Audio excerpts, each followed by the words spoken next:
प्रिय विद्यार्थियों, पिछले लेक्चर में हमने मलबरी टाइप सेरीकल्चर कैसे किया जाता है और उसमें फिर उसके लास्ट स्टेप में रीलिंग ऑफ सिल्क तक इसके बारे में पढ़ा था। अब आगे बढ़ते हैं।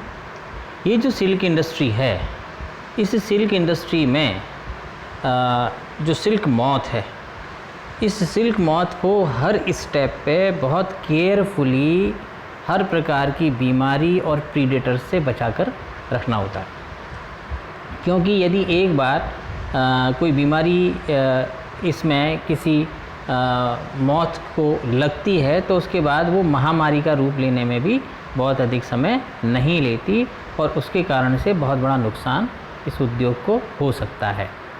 तो इसको बहुत सारी डिजीज़ जो होती हैं, बीमारी, उनसे ही बचाना होता है। न केवल इसके अलावा इसमें बहुत सारे प्रीडेटर्स होते हैं, इंसेक्ट्स होते हैं, बर्ड्स होती हैं और भी हायर एनिमल्स ऐसे होते हैं जो कि इस स्पीशीज़ को नुकसान पहुंचा सकते हैं, उनसे बचाना होता है। डिजीज़ में वायरल और फंगल इन्फेक्शंस होते हैं, बैक्टीरियल इन्फेक्शंस हो जाते हैं, छोटे जो प्रोटोजोन्स हैं उनके भी इन्फेक्शंस हो जाते हैं। इस तरीके से कई तरह की वायरल, बैक्टीरियल, फंगल डिजीज़ भी इनके अंदर पाई जाती हैं, तो उनसे भी इनको बचाकर चलना बहुत आवश्यक होता है। जैसे प्रमुख रूप से अगर बीमारियों की बात करें तो एक बीमारी इनमें साधारण तौर पर देखने को मिलती है, वो है पेब्रिन। पेब्रिन जो है वो नोज़ेमा बॉम्बिसिस नामक स्पीशीज़ से होती है और ये जो बीमारी है ये एक एंडोपैरासाइट है। नोज़ेमा बॉम्बिसिस ये एक एंडोपैरासाइट है और ये एंडोपैरासाइट कभी कभी इनके अंदर हेरिडिटरी लक्षण तक अपनी पहुंच बना लेता है और ये बीमारी जनरल बीमारी है, सामान्य तौर पर बॉम्बिक्स में दिखाई देती है। ऐसे ही है फ्लैचरी जो है ये एक तरह का बैक्टीरियल इन्फेक्शन है। और ये बैक्टीरियल इन्फेक्शन ज़्यादातर जो अनहाइजीनिक कंडीशंस होती हैं सिल्क हाउस में, उसके कारण से होता है। यदि आप स्वच्छता नहीं रखेंगे और जो सिल्क हाउस है या जो भी इनको रखने का स्थान है, उन स्थानों पर गंदगी रहेगी तो वहाँ पर ये बैक्टीरियल इन्फेक्शन होने की संभावना ज़्यादा रहती है। ऐसे ही ग्रेसरी जो बीमारी है, ये भी एक तरह का वायरल इन्फेक्शन है।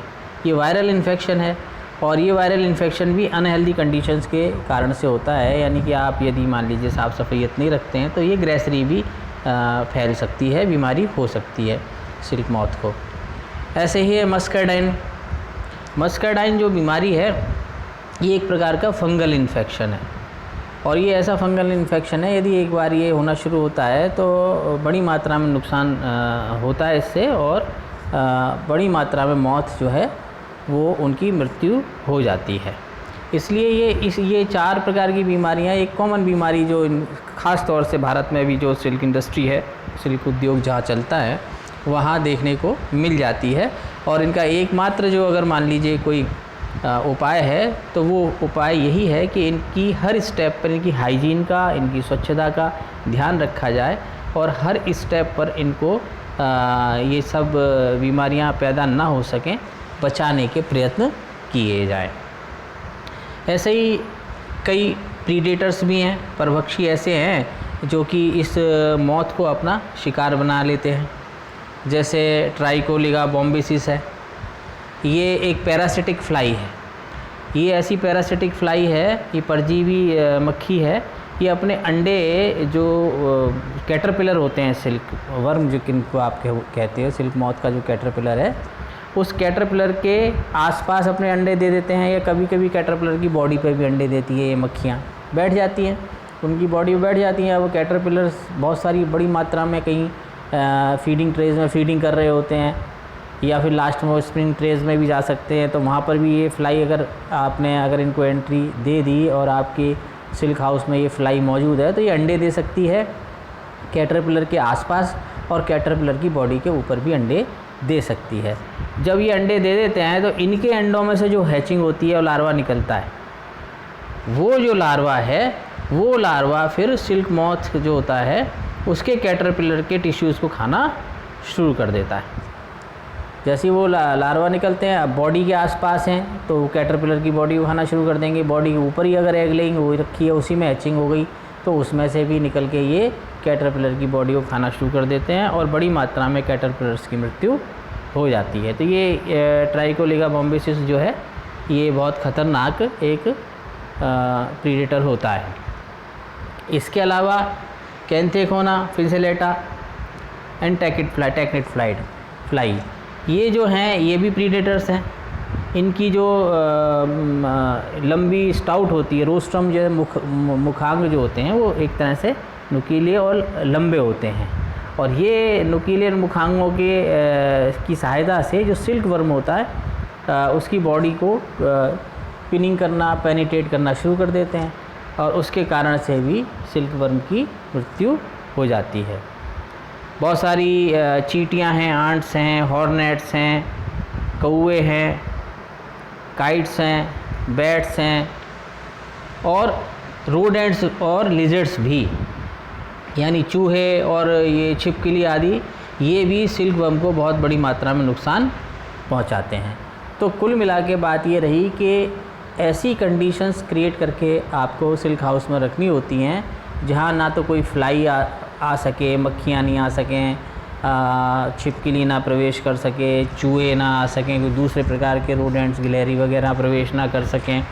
इसके अलावा पक्षी हैं, छोटे बड़े किसी भी तरह के पक्षियों का भी प्रवेश वहाँ पर वर्जित हो, और इसके अलावा स्वच्छता का पूरा ध्यान रखा जाए, तभी आप इनको सिल्क मॉथ को बीमारियों से और प्रीडेटर से बचा सकते हैं। और क्योंकि ये पहले ही मैं आपको बता चुका हूँ कि ये जो इंसेक्ट है सिल्क मॉथ, ये पूरी तरीके से मनुष्य के ऊपर आश्रित है। अगर आप इसको खुद भोजन नहीं प्रदान करेंगे तो ये भूख से मर जाएगा। आप इसको क्या कहते हैं, टेम्परेचर मेंटेन नहीं करेंगे तो ये टेम्परेचर से मर जाएगा। और यदि आप इसको प्रीडेटर्स से और बीमारियों से नहीं बचाएंगे तो ये बीमारियों और प्रीडेटर से भी ग्रसित होकर मर जाएगा। ये अपना बचाव स्वयं नहीं कर सकता। इसलिए यदि आपको उद्योग को ठीक तरीके से चलाना है तो इन सब चीज़ों का ध्यान रखना पड़ेगा। अब आते हैं टाइप्स ऑफ सिल्क, यानी सिल्क जो होती है वो कितने प्रकार की होती है। प्रमुख रूप से सिल्क के कितने प्रकार होते हैं ये समझिए। ये जो सिल्क मॉथ होता है ये सैटर्नेटी फैमिली का और बॉम्बिसिडी फैमिली का प्राणी है। ऑर्डर लेपिडोप्टेरा है, पहले मैंने आपको बता ही दिया था। क्लास इंसेक्टा का ऑर्डर लेपिडोप्टेरा, और उसके अंदर पाई जाने वाली जो फैमिलीज़ हैं सैटर्निडी और बॉम्बिसिडी, इनके रिप्रेजेंटेटिव होते हैं ये सिल्क मॉथ। और ख़ास तौर से प्रमुख रूप से 4 प्रकार की टाइप्स सिल्क के ये रिकॉग्नाइज किए गए हैं। 4 प्रकार की सिल्क हमें देखने को मिलती है जो अलग अलग वेराइटीज़ से, अलग अलग स्पीशीज़ से हमको प्राप्त होती है। यानी ये सिल्क मॉथ जो होता है उसकी अलग अलग स्पीशीज़ से हमें 4 प्रकार की प्रमुख रूप से सिल्क प्राप्त होती है। पहला प्रकार है जो बहुत कॉमन प्रकार है, जिसके बारे में आपको मैंने अभी सेरीकल्चर जो पढ़ाया वो मलबरी सिल्क का ही सेरीकल्चर पढ़ाया था। तो ये मलबरी सिल्क जो होती है ये कॉमन स्पीशीज़ है, एक जो बॉम्बिक्स मोराई एक बहुत कॉमन स्पीशीज़ है, उससे ये हमें मलबरी सिल्क प्राप्त होती है। क्वालिटी वाइज ये बहुत ज़्यादा अच्छी नहीं होती कंपैरेटिवली दूसरी से करेंगे, लेकिन इसका चूँकि उत्पादन अधिक होता है और ये स्पीशीज़ एक वर्ष में कई बार इसका हमें फसल इसकी मिल जाती है। मल्टी वोल्टाइन स्पीशीज़ होती है, इस कारण से इसका उपयोग ज़्यादा किया जाता है। और मलबरी सिल्क जो होती है क्वालिटी वाइज जैसे मैंने आपको बताया, तुलना करेंगे तो थोड़ा सा डाउन जाएगी, अदरवाइज़ वैसे इसकी शाइनिंग और क्रीमी वाइट कलर जो होता है वो बहुत लोगों के द्वारा पसंद किया जाता है। और ये बॉम्बिक्स मोराई जो मैंने आपको बताया, जो कि मलबरी लीव्स के ऊपर सरवाइव करते हैं, उसके द्वारा ये सिल्क प्रोड्यूस की जाती है। यानी जो शहतूत की जो पत्तियां होती हैं वो शहतूत की पत्तियां इनका भोजन है, उसी के आधार पर ही इनका नामकरण हुआ है और इनको हम मलवरी सिल्क बोलते हैं। इनके उत्पादन को, जो सिल्क प्राप्त होती है उसको मलवरी सिल्क बोलते हैं, है ना। और कौन सी स्पीशीज़ है जिसने ये प्रोड्यूस करी? बोम्बिक्स मोराई। अब दूसरी जो स्पीशीज़ है प्रमुख स्पीशीज़, उसको बोलते हैं टसर सिल्क। सामान्य रूप से भी आपने सुना होगा कि भाई जो गारमेंट्स होते हैं, कपड़े जो होते हैं, कि भाई ये साड़ी जो है टसर सिल्क की साड़ी है। कभी घरों में आपने सुना हो, कोई परिवारीजन लेके आया हो तो टसर सिल्क की साड़ी है। तो टसर सिल्क क्या है? बेसिकली टसर सिल्क का जो कलर होता है वो कुछ तांबे जैसा रंग होता है, कॉपर जैसा, कॉपरी कलर होता है। और ये जो एंथेरिया माइलिटा नामक स्पीशीज़ होती है, ऐसी एंथेरिया पैफिया भी होती है, एंथेरिया रॉयली भी होती है और एंथेरिया पेरिनी भी होती है। ऐसे करके ये 4 स्पीशीज़ ऐसी हैं सिल्क मॉथ की जिनके द्वारा ये टसर सिल्क प्रोड्यूस की जाती है। और ये जो 4 स्पीशीज़ हैं, ये चारों की चारों जो स्पीशीज़ हैं, इनके जो फीडिंग प्लांट्स हैं, जिनका ये जो भोजन ग्रहण करती हैं ये स्पीशीज़, वो फीडिंग प्लांट भी अलग अलग हैं। जैसे एंथेरिया माइलिटा, ये अर्जुन का पेड़ जो होता है उसकी पत्तियाँ इनका भोजन होती हैं, उनकी पत्तियों को खाते हैं ये। ऐसे ही पैफिया है, एंथेरिया पैफिया, वो आसन का पेड़ है, उसकी पत्तियाँ खाती हैं। एंथेरिया रॉयली है, वो साल का पेड़ जो होता है, साल के पेड़ की पत्तियाँ उनका भोजन होता है। और ऐसे एंथेरिया पेरेनी जो होती है, पेरिनी, वो पेरिनी जो होती है ओक का जो पेड़ होता है, उस ओक के पेड़ पर की पत्तियों का भोजन जो है ये ग्रहण करते हैं। और इसके अलावा और भी कुछ अन्य सेकेंडरी फूड प्लांट्स भी होते हैं जो कभी कभी ऑल्टरनेटिव के रूप में इस्तेमाल कर लिए जाते हैं। तो कुल मिला के जो टसर सिल्क होती है, वो टसर सिल्क एंथेरिया जीनस के जो स्पीशीज़ हैं उनके द्वारा प्रोड्यूस की जाती है। और इनका ख़ास तौर से इसका कलर जो होता है वो कुछ कॉपर जैसा, तांबे जैसा होता है। और इसकी टसर सिल्क जो होती है, इसकी कभी कभी फिनिशिंग भी रफ़ फिनिश दिखाई देती है। तो ये एक दूसरी वैरायटी है। और एक तीसरी वैरायटी है एरी सिल्क। ये जो एरी सिल्क है, ये एटेकस रिसिनी नामक सिल्क मॉथ जो होता है, एटेकस रिसिनी, उसके कैटरपिलर के द्वारा प्रोड्यूस की जाती है।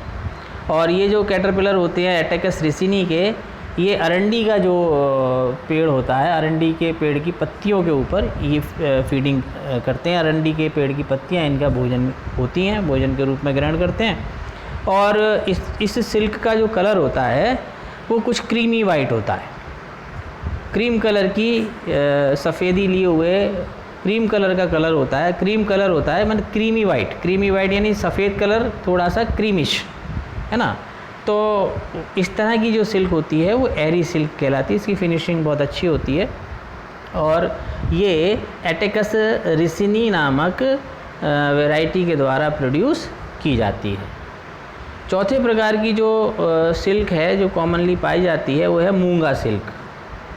और ये मूंगा सिल्क जो है एंथेरिया एसेमा करके एक वैरायटी है सिल्क मॉथ की, उसके कैटरपिलर के द्वारा ये प्रोड्यूस की जाती है। और इसका जो फीडिंग प्लांट है वो सोम का पेड़ है, चंपा का पेड़ है और मोयंकुरी का पेड़ है। ऐसे करके इन पेड़ों की जो पत्तियां होती हैं उनको इनके कैटरपिलर एंथेरिया एसेमा के कैटरपिलर जो होते हैं वो खाते हैं और मूंगा सिल्क प्रोड्यूस की जाती है। ये जो सिल्क के टाइप्स मैंने आपको बताए, इसमें मलवरी सिल्क और एरी सिल्क, मलवरी सिल्क और एरी सिल्क जो है, इनके जो सिल्क वर्म्स हैं इनके तो पूरी तरीके से डोमेस्टिकेटेड, इनको पूरी तरीके से डोमेस्टिकेटेड कर लिया गया है। ये सिल्क वर्म्स बड़े मात्रा में आप इनको घरेलू कंडीशंस में, उद्योग में वो इस्तेमाल कर लेते हैं। और जो टसर सिल्क है और मूंगा सिल्क है, ये टसर सिल्क और मूंगा सिल्क जो है, इनके जो प्रोड्यूसिंग स्पीशीज़ है वो स्पीशीज़ अभी भी वाइल्ड नेचर की है। उसका डोमेस्टिकेशन बहुत बड़ी मात्रा में अभी नहीं किया जा सका है।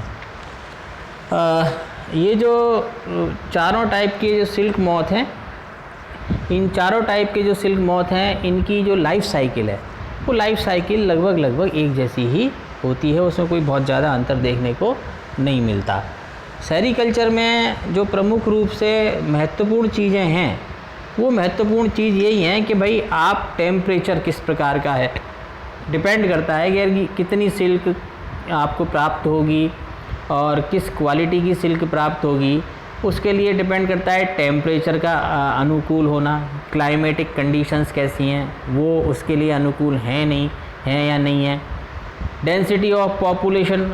अब जैसे मान लीजिए जहाँ आपने ये उद्योग लगाया है, सेरीकल्चर कर रहे हो आप, वहाँ सिल्क का प्रोडक्शन कर रहे हो, तो वहाँ पर पर्याप्त मात्रा में लेबर उपलब्ध है कि नहीं, क्योंकि ये सारा का सारा काम इसमें लेबर की बहुत आवश्यकता रहती है और मैनुअल वर्क है। इसमें अधिकांश काम हाथों के द्वारा किया जाता है, मशीनों का इस्तेमाल कम रहता है। मशीनों का इस्तेमाल तो केवल इसमें बाद में जाके आपको रीलिंग में ज़रूरत पड़ेगी, जब आप सिल्क की रीलिंग करते हैं उस समय कुछ मशीनों का इस्तेमाल होता है, या फिर आपको इनक्यूबेटर्स की ज़रूरत पड़ती है ना।